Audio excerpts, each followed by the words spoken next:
ओम शांति। आज 29 जुलाई 2021 के बाबा के मधुर महावाक्य सुनेंगे। और आज की मुरली में बाबा हम बच्चों को पुनः स्मृति दिलाते हैं कि बच्चे अब घर जाना है, अर्थात हमें कर्मातीत बनना है। और कर्मातीत बनने के लिए बाबा कहे, इन कर्मेंद्रिय से कोई भी विकर्म नहीं करना है। कर्मेंद्रिय के द्वारा विकर्म तब होता है जब देह अभिमान के वशीभूत होते हैं। तो आज बाबा कहे, तुम्हें बाबा के साथ में प्रतिज्ञा करनी है कि बाबा अभी हम 5 विकारों के वशीभूत नहीं होंगे और देही अभिमानी बनने की मेहनत करेंगे। तो सुनते हैं बाबा के मधुर महावाक्य। ओम शांति। मीठे बच्चे, यह भारत भूमि निराकार बाप की जन्मभूमि है। यहाँ ही बाप आते हैं तुम्हें राजयोग सिखलाकर राजाई देने, तुम्हारी सेवा करने। प्रश्न है आज की मुरली का, शिव बाबा अपने हर एक बच्चे से कौन सी प्रतिज्ञा कराते हैं? उत्तर है, मीठे बच्चे, प्रतिज्ञा करो कि बाबा हम कोई भी विकर्म नहीं करेंगे। 5 विकारों का हम दान देते हैं। अंदर में डर रहना चाहिए, अगर हम दान देकर फिर वापस लेंगे तो बहुत पाप बन जाएगा, जिसकी कड़ी सजा खानी पड़ेगी। हरिश्चंद्र की कहानी भी इसी पर बनी हुई है। ओम शांति। यह बच्चों की है गॉडली स्टूडेंट लाइफ। बच्चे जानते हैं कि हम उनके पास आए हैं। किनके पास आए हैं? परमात्मा के पास आए हैं। वही कल्प कल्प भारतवासी बच्चों को आकर राज्य भाग्य देते हैं। भारत में ही आते हैं ना। यह भारत भूमि है। अपनी भूमि पर बहुत प्यार रिगार्ड होता है। जैसे कोई विलायत का बड़ा आदमी यहां मरता है तो उनको विलायत ले जाते हैं, अथवा यहां का कोई बड़ा आदमी विलायत में मरता है तो उनको यहां ले आते हैं। अपनी भूमि का मान रखते हैं। भारत को कहा जाता है भगवान की जन्मभूमि। यह भी जानते हो, जिसको भगवान अथवा अल्लाह परमात्मा कहते हैं, उनके सामने अभी तुम बैठे हो। नाम तो जरूर चाहिए ना। बाबा कहे, परमात्मा अल्लाह भगवान, उनका नाम तो जरूर चाहिए ना। अल्लाह कहते हैं तो भी लिंग की पूजा करते हैं। ईश्वर अथवा खुदा कहते हैं तो जरूर उनकी निशानी चाहिए ना। लिंग को सब तरफ पूजते हैं। हर धर्म के अंदर किसी न किसी प्रकार से यादगार है निराकार की पूजा का। तो बाबा कहे, लिंग को सब तरफ पूजते हैं। चित्रों में भी आजकल देवताओं के आगे परमपिता परमात्मा का चित्र लिंग दिखाते हैं। वह है सबसे ऊंच। उनको अपना शरीर नहीं है, इसलिए निराकार कहा जाता है, साकार नहीं है। अभी तुम बच्चे जानते हो, हम उनके सामने कल्प कल्प हाजिर होते हैं, इसलिए शिक्षा लेने के लिए। भगवान वाच है तो जरूर राजयोग सिखलाते होंगे। राजयोग की शिक्षा हमें देते हैं। स्टूडेंट को राजयोग सिखाया था और वह राजा रानी बने थे। लड़ाई आदि की तो बात है नहीं। इन लक्ष्मी नारायण आदि ने लड़ाई से थोड़ी बादशाही पाई है, बिल्कुल नहीं। दुनिया बिल्कुल नहीं जानती कि इन्होंने सतयुग में राज्य कैसे पाया। अभी तुम बच्चे समझते हो, हम बाप से राज्य ले रहे हैं, हम उनके सन्मुख बैठे हैं। वही बाबा है, कृष्ण नहीं। कृष्ण तो छोटा बच्चा है, वह है रचना। अभी बरोबर कृष्ण अपना पद ले रहे हैं, जो फिर भविष्य में कृष्ण कहलाएंगे। यह है सारी पढ़ाई की बात। तुम जानते हो, बाबा हमको राजयोग सिखाते हैं। बाबा कहे, तुम बच्चे जानते हो कि अभी बाबा हमको राजयोग सिखलाते हैं। जैसे मनुष्य मनुष्य को बैरिस्टर, इंजीनियर आदि बनाते हैं, है तो मनुष्य ना। तुम समझते हो, हम भी मनुष्य हैं, परंतु हम पतित हैं। अभी बाप पावन भी बनाते हैं और हमें वर्षा भी देते हैं। बाबा हमें पावन भी बनाते हैं और वर्षा भी देते हैं। पावन दुनिया तो नई दुनिया ही होगी। नई दुनिया में है राजाई। अभी तुम बाप के सन्मुख बैठे हो। जैसे लौकिक बाप बच्चों को प्यार से बैठ समझाते हैं, यह है पारलौकिक विचित्र बाप, जिसके लिए तुम गाते आए हो, त्वमेव माताश्च पिता त्वमेव, त्वमेव बंधुश्च सखा त्वमेव, त्वमेव विद्या द्रविणम त्वमेव, त्वमेव सर्वम मम देव देव। इस समय तुम जानते हो, यह अपना पार्ट बजाते हैं। जो भक्ति मार्ग में हम गायन करते हैं, वो पार्ट बाबा आकर सर्व संबंधों से बजाते हैं। तुम कहते हो, हम शिव बाबा के पास आए हैं। चिट्ठी भी लिखते हो, शिव बाबा केयर ऑफ ब्रह्मा। कोई को तुम पोस्ट दिखाओ तो वंडर खाएंगे। शिव बाबा केयर ऑफ ब्रह्मा, ऐसे तो कभी सुना नहीं है। शिव बाबा ब्रह्मा में आकर विष्णुपुरी की स्थापना कर रहे हैं। सामने खड़े हैं, ऊपर में है शिव बाबा। शिव बाबा ने ब्रह्मा द्वारा स्थापना की थी, अब फिर से कर रहे हैं। यह है प्रवृत्ति मार्ग। राज विद्या में भी बैरिस्टर पढ़ाते हैं तो मेल फीमेल दोनों पढ़ते हैं। बाबा कहे, राज विद्या में भी बैरिस्टर पढ़ाते हैं तो मेल फीमेल दोनों पढ़ते हैं। फीमेल भी जज बैरिस्टर डॉक्टर आदि बनती है। यह भी प्रवृत्ति मार्ग है।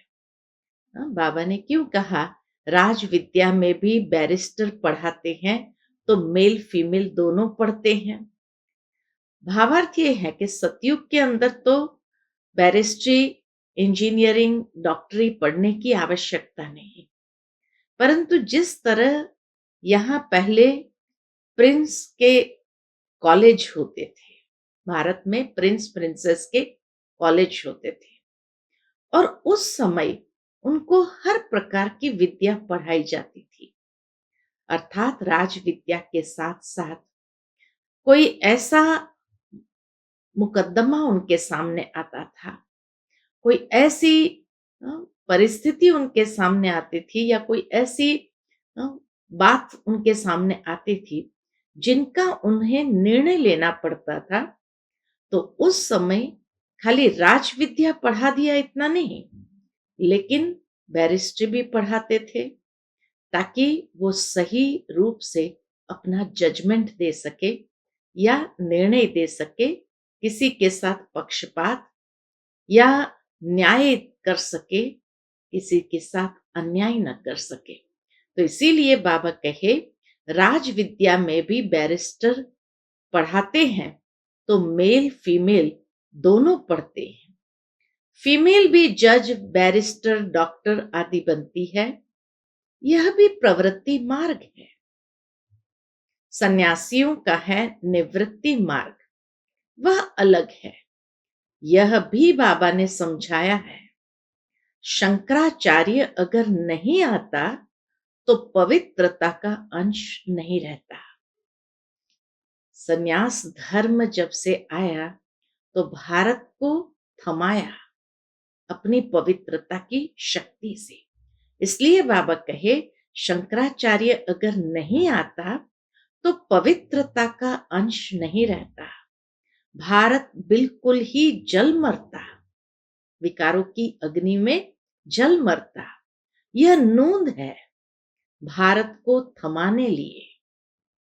यह सन्यास धर्म भी ड्रामा में नूंद है, इसलिए भारत को थमाने लिए। भारत बहुत पवित्र था, फिर अपवित्र बना है। अभी भारत कितना कंगाल है। कहते हैं सोने की लंका समुद्र के नीचे चली गई। अब लंका तो सोने की हो नहीं सकती। यह सब कहानियां बैठ लिखी है, जिससे फायदा कुछ भी नहीं। तुम जानते हो, बाबा कहे, तुम बच्चे जानते हो बरोबर। बाबा हमको बिल्कुल सहज याद के बल से कितना ऊंच बनाते हैं। बाप प्रतिज्ञा करते हैं। शिव बाबा पहले प्रतिज्ञा करते हैं, अगर निरंतर याद करने का पुरुषार्थ करेंगे तो विकर्म विनाश हो जाएंगे। भक्ति मार्ग में भी याद करने का पुरुषार्थ किया है ना। क्यों याद करते हैं? कि हमको साक्षात्कार हो। ऐसे नहीं याद करते कि कृष्णपुरी में हमको बादशाही मिल जाए, वह हम नर से नारायण बन जाए। नहीं, तुमको भी यह आश नहीं थी कि हम मनुष्य से देवता बने। गाते भी है, मनुष्य से देवता किए करत न लागी वार। तुम देखते हो बरोबर कलयुग के बाद सतयुग आएगा। कलयुग में इतने मनुष्य हैं, सतयुग में एक धर्म होगा। अभी तुमको आत्मा और परमात्मा का भी ज्ञान मिला है। दुनिया में एक भी मनुष्य नहीं जिसको आत्मा का ज्ञान हो। आत्मा में 84 जन्म का पाठ कैसे नूंदा हुआ है, ये कोई जानते नहीं। यह अक्षर भी कभी कोई से नहीं सुने हैं। बाप तो है ज्ञान का सागर, पतित पावन निराकार। बाबा ज्ञान के माध्यम से ही हमें पतित से पावन बनाते हैं। तुम जानते हो हमारी आत्मा अब पाप आत्मा से पुण्य आत्मा बन रही है। सतयुग में तो है सब पुण्य आत्माएं, यहां है पाप आत्माएं। ऐसे नहीं कि बहुत दान पुण्य करने वालों को पुण्य आत्मा कहा जाता है। नहीं, पुण्य आत्मा होते ही है सतयुग में। यहां जो मनुष्य दान पुण्य करते हैं उनको पुण्य आत्मा समझते हैं।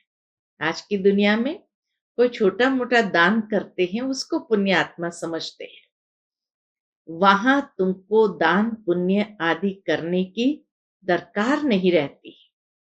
क्यों? क्योंकि बाबा कहे वहां गरीब कोई होता ही नहीं। तुम वहां सदैव के लिए पुण्य आत्मा ही हो।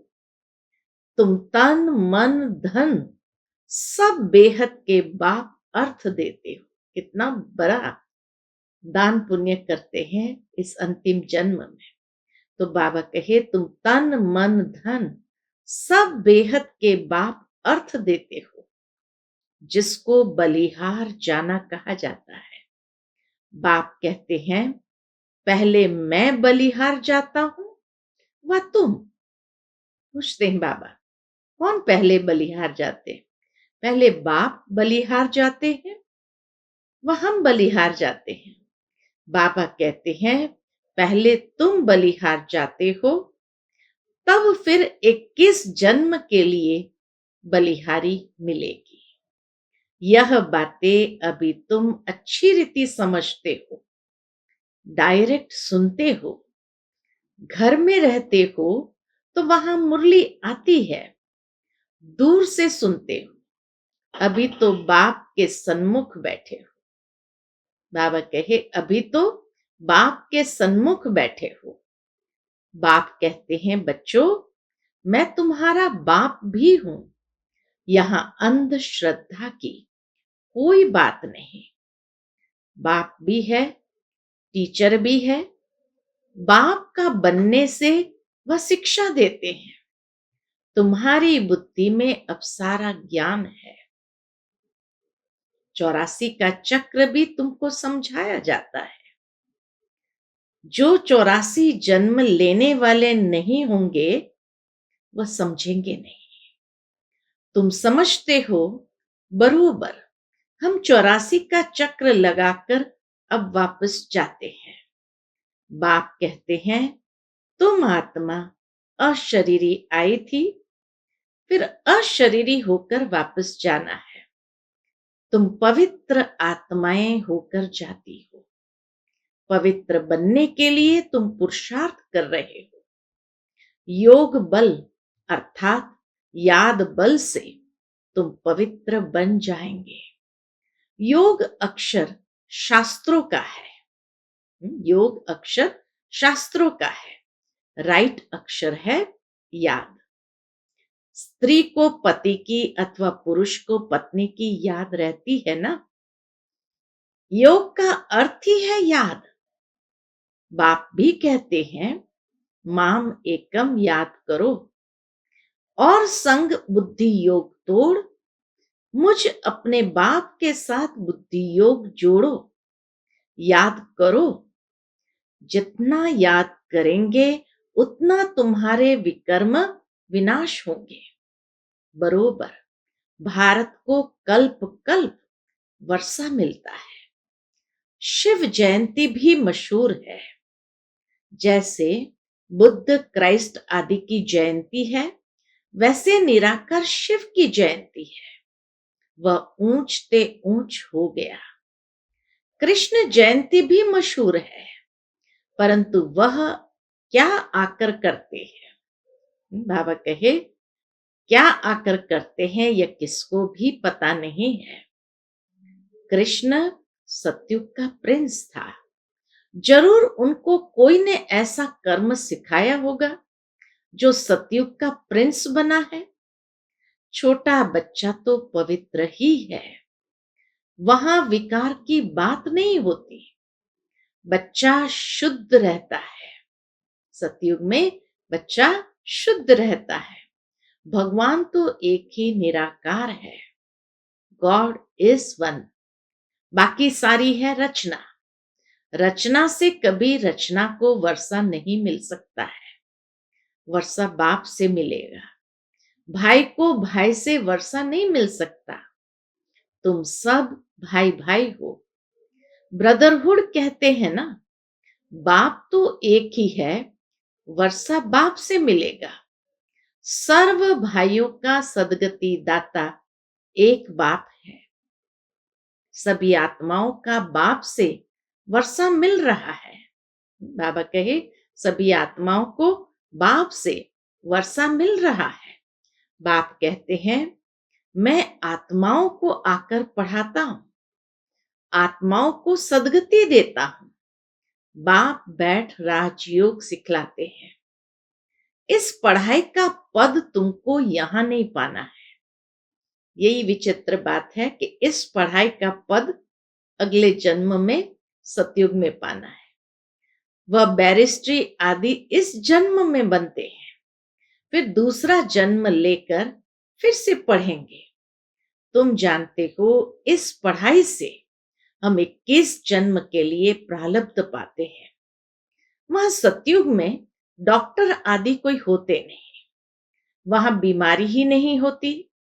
वहां तुम गर्भ महल में रहते हो, यहाँ गर्भ जेल में रहते हो, जहां बहुत सजाएं मिलती है। तब पुकारते हैं, इस जेल से बाहर निकालो, हम फिर कोई भूल नहीं करेंगे। धर्मराज से प्रतिज्ञा करते हैं, यहां तुमको शिव बाबा से प्रतिज्ञा करनी है।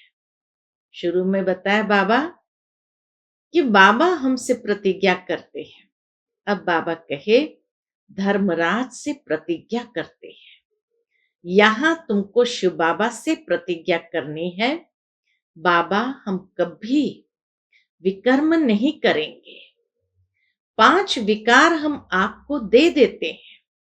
यह भी बाप जानते हैं कि विकार कोई ऐसे फट से नहीं छूटेंगे। अंदर डर रहना चाहिए, हम विकारों का दान देकर फिर लेंगे तो बड़ा पाप हो जाएगा। जैसे राजा हरिश्चंद्र का मिसाल है। बाप जानते हैं, ऐसे नहीं कि 5 विकार झट से छूट जाते हैं। नहीं, टाइम लगता है। तुम्हारी कर्मातीत अवस्था होगी तब लड़ाई लगेगी। यह 5 विकार है, बड़े दुश्मन। उसमें भी मुख्य एक है देह अभिमान। उसका दान देना कितना मुश्किल है। घड़ी घड़ी बाप कहते हैं, अपने को आत्म समझ, मुझ बाप को याद करो। परंतु ये होता नहीं। परंतु ये होता नहीं है। देह अभिमानी बनने से फिर काम की चोट लगती है। देह अभिमान सबसे तीखा है। देही अभिमानी बनने की मेहनत है। मुख्य देह अभिमान आने से ही पाप हुए हैं।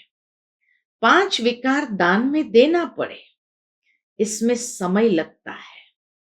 साजन बिगर सजनिया तो जा न सके। पहले साजन को जाना है, फिर सजनियों का। बाबा कहे पहले साजन को जाना है, फिर सजनिया। साजन को आकर सब आत्मा को ले जाना है। जब तक कर्मातीत अवस्था हो तब तक पुरुषार्थ करना है। देह अभिमान आने से ही फिर भूले होती है। कहते हैं बाबा देह अभिमान में आकर विकार में गिरे। बाबा क्या कहे, तूफान तो बहुत आएंगे, विकार का संकल्प आए, परंतु कर्मेंद्रिय से कभी कोई पाप नहीं करना। माया को जीतने के लिए कितनी मेहनत करनी पड़ती है।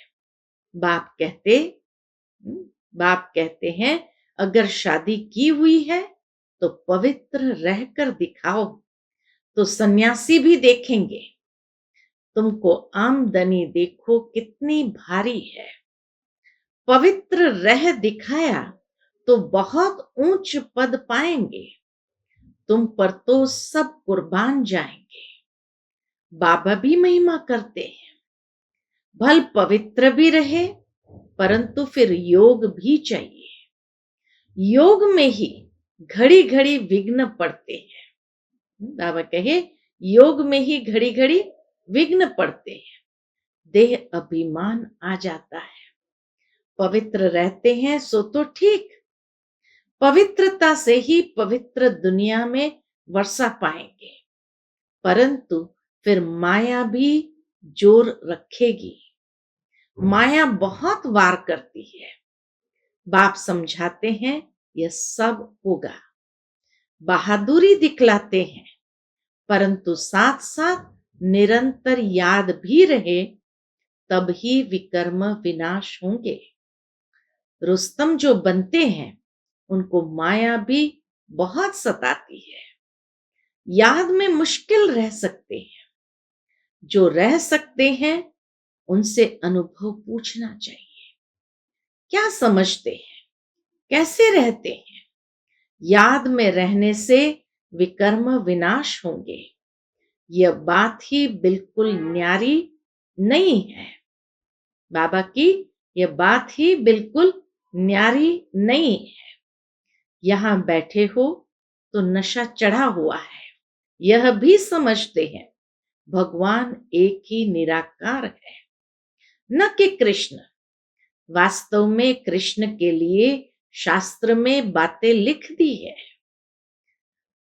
उखरी से बांधा, यह किया, वह कोई बातें है नहीं।